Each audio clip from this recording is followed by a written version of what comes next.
നമസ്കാരം.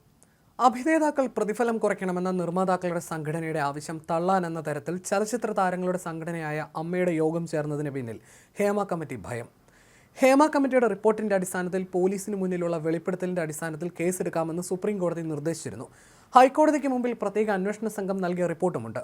മലയാള സിനിമയിലെ അതിശക്തർക്കെതിരെ എഫ്ഐആർ ഇട്ടതിന്റെ വിവരങ്ങളാണ് ഇതിലുള്ളത്. ഹൈക്കോടതി നിർദ്ദേശപ്രകാരം അതീവ രഹസ്യമായിട്ടാണ് റിപ്പോർട്ട് സമർപ്പിച്ചത്. എന്നാൽ പ്രതികളുടെ വിവരങ്ങൾ പുറത്തുവിടാൻ കോടതി ആവശ്യപ്പെട്ടാൽ അത് മലയാള സിനിമയിൽ ഞെട്ടലാകും. നടന്മാരിലെ നിർമ്മാതാക്കൾ പലരും കുടുങ്ങും. ഈ സാഹചര്യത്തിൽ എടുക്കേണ്ട നിലപാടുകളും മലയാള സിനിമയിലെ പ്രധാന നടന്മാർ കൊച്ചിയിൽ ചർച്ച ചെയ്തുവെന്നാണ് സൂചന.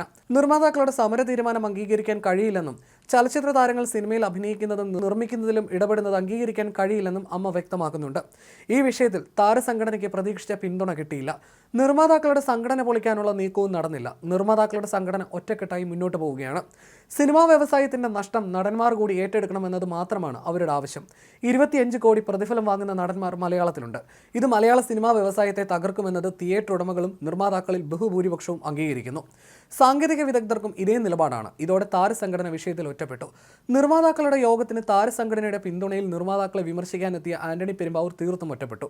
പ്രതിഫലം തവണകളായി നൽകുന്നത് സംബന്ധിച്ച ചില നിബന്ധനകൾ നിർമ്മാതാക്കളുടെ സംഘടന മുന്നോട്ട് വച്ചിരുന്നു.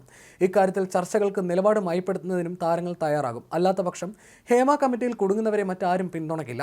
നിർമ്മാതാക്കളുടെ സംഘടനയുടെ എക്സിക്യൂട്ടീവ് യോഗം ചേരുന്നുണ്ട്. അമ്മ യോഗത്തിലെ തീരുമാനത്തിന്റെ പശ്ചാത്തലത്തിൽ കടുത്ത തീരുമാനത്തിലേക്ക് കടക്കണോ എന്നതടക്കമുള്ള കാര്യങ്ങൾ ചർച്ചയായേക്കും.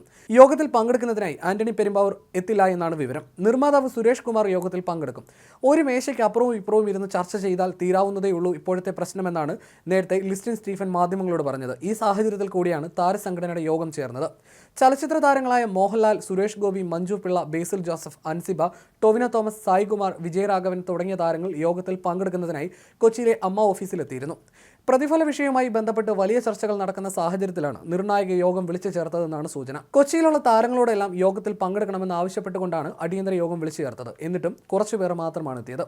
സിനിമാ സമരത്തിൽ നിന്ന് പിന്നോട്ടില്ലെന്ന് വ്യക്തമാക്കി നിർമ്മാതാവ് സുരേഷ് കുമാർ രംഗത്ത് വന്നിരുന്നു. എന്നാൽ താരങ്ങൾ വിട്ടുവീഴ്ചയ്ക്ക് സമ്മതിച്ചാൽ നിർമ്മാതാക്കളുടെ സംഘടന തീരുമാനം പുനഃപരിശോധിക്കും. 100 കോടി ക്ലബും പാൻ ഇന്ത്യൻ ടാഗും എല്ലാം വെറും വീരവാദമാണെന്നും മലയാള ചലച്ചിത്ര വ്യവസായം ഗുരുതര പ്രതിസന്ധിയിലാണെന്നും സുരേഷ് കുമാർ വെളിപ്പെടുത്തിയിരുന്നു. ഒരു വിജയമുണ്ടാകുമ്പോൾ പ്രതിഫല തുക വർദ്ധിപ്പിക്കുന്ന താരങ്ങൾ അടുത്ത പടം പൊട്ടിയാൽ പ്രതിഫലം കുറയ്ക്കുന്നില്ല. ലാഭവിഹിതത്തിന്റെ മാത്രമല്ല നഷ്ടത്തിൻ്റെയും പങ്കുപറ്റാൻ ആർട്ടിസ്റ്റുകളും സംവിധായകനും തയ്യാറാകണം. നിർമ്മാതാക്കൾ മാത്രം നഷ്ടം സഹിക്കുന്ന രീതി ഇനി അംഗീകരിക്കാൻ കഴിയില്ല. ചിലർ ഡേറ്റ് തരുന്നത് എന്തോ ഔദാര്യം പോലെയാണ്. എത്രയോ നിർമ്മാതാക്കൾ രാപ്പകൽ കഷ്ടപ്പെട്ടുണ്ടാക്കിയ ഇൻഡസ്ട്രിയാണിത്. അവരെ വെറും ക്യാഷറായി കാണുന്ന രീതി അവസാനിപ്പിക്കണം. നിർമ്മാതാക്കൾ കടം കൊണ്ട് പൊറുതിമുട്ടി കിടപ്പാടം പോലും വിൽക്കുമ്പോൾ ചിലർ മണിമാളികകൾ വാങ്ങിക്കൂട്ടുന്ന തിരക്കിലാണെന്നും സുരേഷ് കുമാർ ആരോപിച്ചിരുന്നു. അടുത്തിടെ ഇറങ്ങിയ ടൊവിനോയുടെ പടത്തിന്റെ ബജറ്റ് 30 കോടി എന്ന് പറഞ്ഞെടുത്ത് പടം തീർന്നപ്പോൾ 42 കോടി രൂപയായി. ആ നിർമ്മാതാവിന്റെ അവസ്ഥ ആലോചിച്ച് നോക്കൂ. OTTയുടെ മുഴുവൻ ബിസിനസ്സും പോയി. OTT പ്ലാറ്റ്ഫോമുകൾ ഇപ്പോൾ പടം എടുക്കുന്നില്ല. ഒരു പടം സൂപ്പർ ഹിറ്റായി ഓടിയാൽ അവർ പടം എടുക്കും. ഒറ്റ കണ്ടീഷൻ മാത്രം, അവർ ആ വില പറയും. ആ വിലയിൽ ഒതുങ്ങിയാൽ എടുക്കും, ഇല്ലെങ്കിൽ അവർക്ക് വേണ്ട.